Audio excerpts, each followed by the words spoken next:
Di dalam mazhab Syafi'i, zakat memang diperbolehkan dibagi kepada 8 golongan yang telah disebutkan di dalam Al-Quran, yang meliputi fakir, miskin, sabilillah, ibnu sabil, amil, dan lain sebagainya.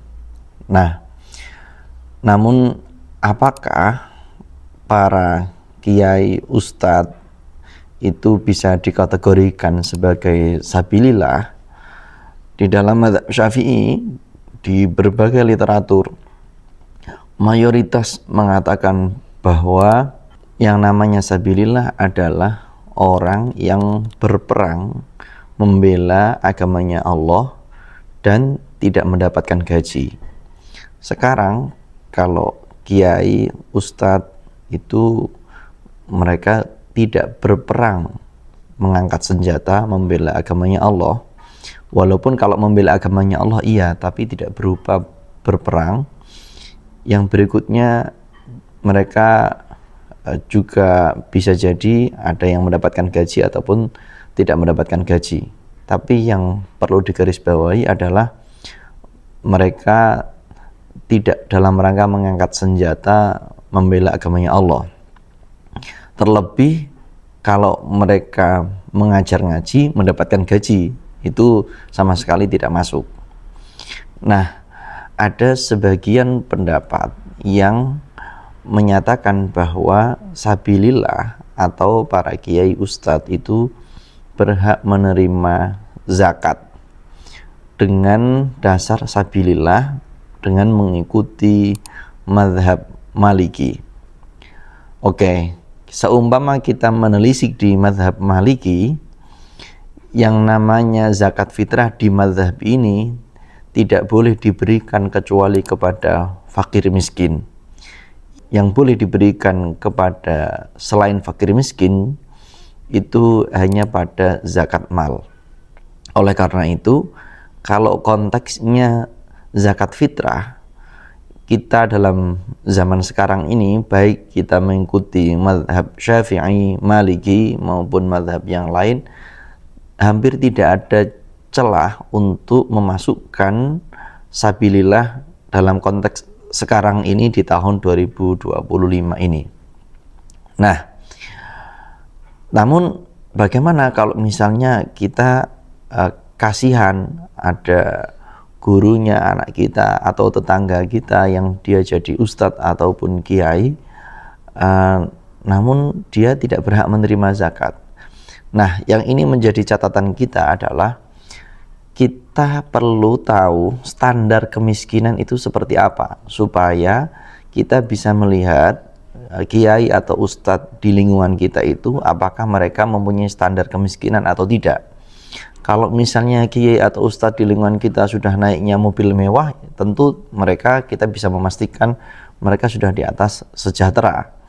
Nah, seumpama kita mau menelisik di dalam riset yang sangat panjang dilakukan oleh Baznas, di sana disebutkan bahwa riset ini meliputi kajian komprehensif antar provinsi di seluruh Indonesia dan mempertimbangkan dari kebutuhan makanan yang layak, kebutuhan pendidikan yang layak, kebutuhan rumah yang cukup, kebutuhan transportasi yang layak, mulai dari sikat giginya jumlahnya berapa, pasta giginya, sampai pakaian dalamnya itu berapa kebutuhannya, itu dihitung secara detail sehingga terjadi rumus-rumus yang rumus ini diantaranya menghasilkan bahwa orang yang mendapatkan pendapatan dalam satu keluarga yang memenuhi haddul kifayah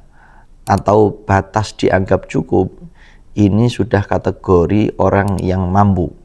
Namun apabila orang tidak mendapatkan pendapatan yang sampai pada batas haddul kifayah, maka dianggap orang yang kurang mampu.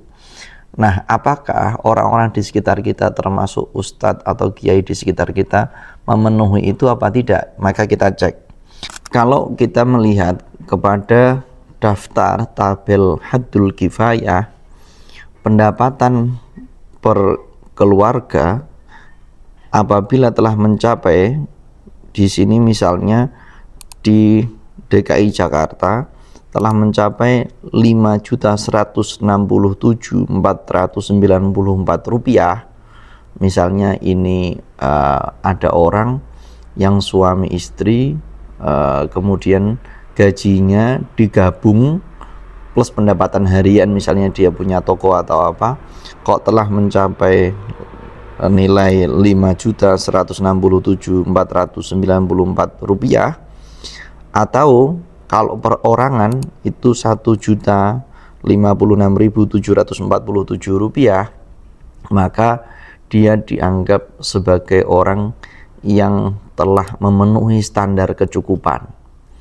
Nah, namun misalnya di provinsi lain itu pasti jumlahnya berbeda. Yang tinggi di atas 5 juta dalam konteks sekarang ini adalah Papua Barat sama Papua.